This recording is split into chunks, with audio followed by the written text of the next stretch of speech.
Hello, friends. This is Dave Hurwitz, executive editor at ClassicsToday.com, here with, voila, Kirill Petrenko and the Berlin Philharmonic in their Rachmaninoff edition, such as it is, because it only consists of four works. It's the Second Symphony, the Second Piano Concerto with Kirill Gerstein, and the Isle of the Dead and the Symphonic Dances. That's the whole shebangy. Now, this is actually a very interesting release in for what it says about the way this stuff is marketed and sold today. You know, Kirill Petrenko is famous as the new music director of the Berlin Philharmonic for disdaining studio recording. He's not going to do it, he says. He's not going to make them. And the Berlin Philharmonic, of course, has its own website and its own digital concert hall and its own CD production, making his, conviction that recordings are evil and yucky and icky poo and all of that stuff rather foolish, because he's getting recorded more than just about anybody nowadays. And what makes it actually more ironic, his position, is that, back in the day, the argument for studio recording was that you can get everything perfect. That was necessary. It was necessary at a time when getting it right the first time was not something most orchestras were capable of doing. Toscanini and the New York Philharmonic, maybe they could do it back in the 30s or whatever, but most other normal people needed a little bit of help. They needed multiple takes. They needed to be able to redo things that didn't go well. And this particular series of live recordings gives ample evidence for the necessity, which still exists, for studio recording of big, complex works such as these. It's not that they get anything terribly wrong. They don't. They play very, very well. And Petrenko clearly knows what he wants and how to get it out of the orchestra. But it would have been better. It could have been a lot better with some tinkering in the studio, particularly in terms of balance. And the actual sonic quality of the recording, rather than simply taking live performance things, which is what these sort of are, at least for the most part. Because you get in this little deal on the CDs, you get the two CDs with the relevant works, plus a Blu-ray disc that has concert videos of all of the same works. So you get everything twice, which I find. I mean, I don't watch Blu-rays. I don't have a Blu-ray player. I'm not interested. I'm call me old-fashioned, but it just seems to me that buying ever more pieces of equipment to listen to the same things in multiple formats is just an enormous waste of time when you could be listening to different things in the same format. Anyway, the bottom line is that we'll take this work by work. But these are not performances of a perfection, a level of perfection, such as to absolutely give lie to the notion that these orchestras are so great they can do anything right the first time and they don't need any correction. Yep, they do. Welcome to the real world. That's normality. Anyway, here's what we get. Oh, by the way, the other interesting thing, actually, is that the way these were released on downloady formats is totally different from the way they appear here. In this thing, the Second Symphony and the Isle of the Dead are coupled, and the Second Piano Concerto and the Symphonic Dances are coupled, obviously to make room for rational playing times. Online, and I downloaded all of this stuff first, so I have heard it in multiple formats, believe it or not. I mean, what you got was the Isle of the Dead was a single, a 19-minute long single, which I don't understand at all. The Second Piano Concerto was separate, was a single, more or less, where you could obviously have plenty of room for couplings and other things. And then the Second Symphony and Symphonic Dances were one thing, 84 minutes long. That's really odd. What a strange way to release this stuff. I don't understand at all either. I know that if you're going to be doing digital downloads and streaming and whatnot, you don't have to respect the playing time of a CD. For sure you don't. That's okay. But, either do everything separately or do it all together. I mean, if you're going to release it together, the whole thing is a little odd. But there we have it. And it's as usual with these things, it's quite pricey.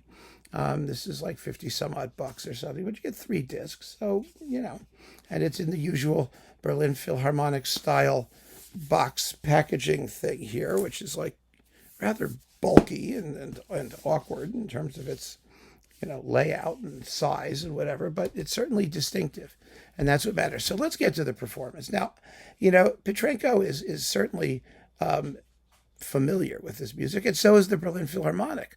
Let's not forget, the Berlin Philharmonic did a Rachmaninoff Symphony cycle with Laurent Mazel for Deutsche Grammophon, including the symphonic dances, and they recorded the symphonic dances rather recently for Simon Rattle, with Simon Rattle for Warner, and that performance, which is not live actually, is better than this one.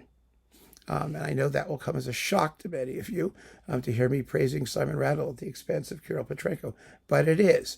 It's more exciting, it's more cohesive, and it sounds a little bit better too, because the problem with these recordings, these live recordings, is that they really don't flatter the strings. And if the Berlin Philharmonic doesn't have like amazing sounding strings, then like what's the point of listening to the Berlin Philharmonic, right? And they are balanced somewhat, it seems, backwards compared to the rest of the orchestra. And as a result of that, certain detail, certain soft detail, particularly at low dynamic levels, when other instruments are coming in, gets lost in patches. And it's also partly Petrenko's approach, which doesn't favor them in the spots where you really think they should be favored. So for example, let's start at the beginning, okay? And we'll go through it. Symphony number 2. First of all, give Petrenko props. He plays the whole piece exactly the way Rachmaninoff wrote it. In other words, there's no extra timpani at the end of the first movement, no extra cymbal crashes. It's all there. And that's wonderful. There are some gorgeous solos. The clarinet in the slow movement is simply beautiful, the clarinet solo. The problem with Petrenko's approach is that the first movement doesn't come off terribly well. First of all, he takes the exposition repeat. And if there was ever a movement that doesn't need an exposition repeat, it's this one. I can understand doing it if you make a real distinction between the tempo of the opening introduction and the ensuing allegro, because otherwise it just sounds like one big sort of lyrical blob. And the exposition repeat tells you where the real argument starts. So that could be helpful, but Petrenko doesn't do that. I mean, it's all one large sort of lyrical blob. And beyond that, the second subject, which is where you expect the strings to really sing, he doesn't let him do it. He stays just about strictly in tempo, or even a little quicker sometimes, and he wants to keep the textures light and aerated. And I'm all for that. But there are wonderful performances that have light and aerated textures that actually let the strings, do the Rachmaninoff, yeah, da da da da da da da da da. They're supposed to go nuts. It's romantic. It's lush, and you want that lushness. To hear the Berlin Philharmonic not have that is very, very weird. And there are a bunch of places where that's true. There's that. Remember the gorgeous second subject in the scherzo.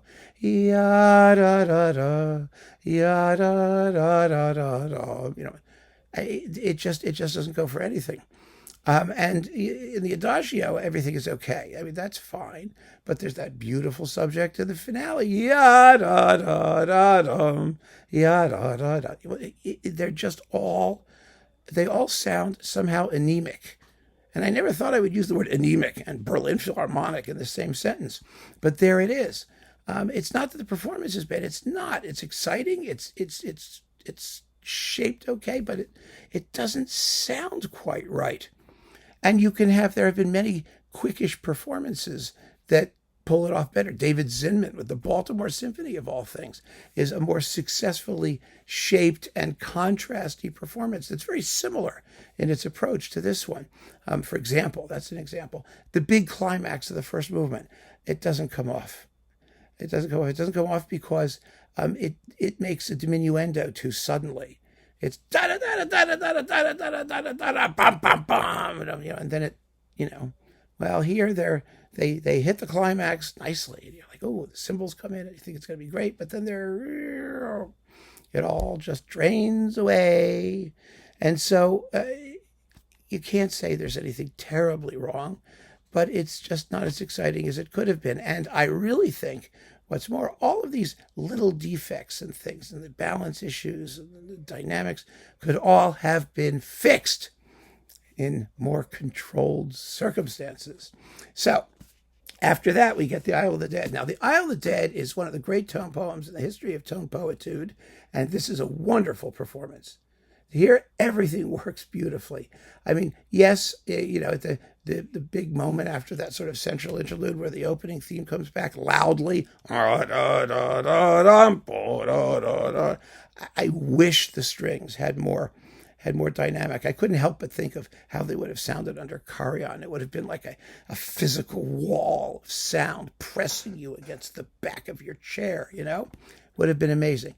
But that's okay. The defects are very, very few and far between, and it's an exciting, spontaneous, passionate, wonderful. The big climax has the hysteria that Rachmaninoff wrote into it. It's wonderful. Absolutely first class.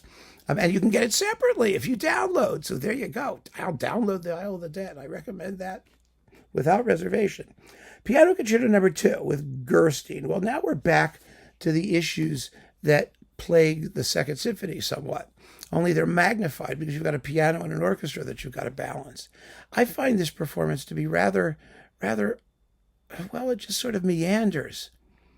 It's not very interesting. I find myself thinking, is there anything more to be said in this particular work? And that's not a thought you want to have when you're listening to a performance like this.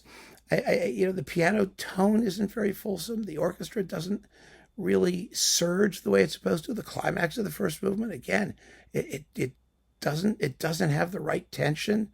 It doesn't come off. I mean, the strings come in with the tune, and the piano's going da da da da da da dum ba ba ba ba ba ba bum ba ba.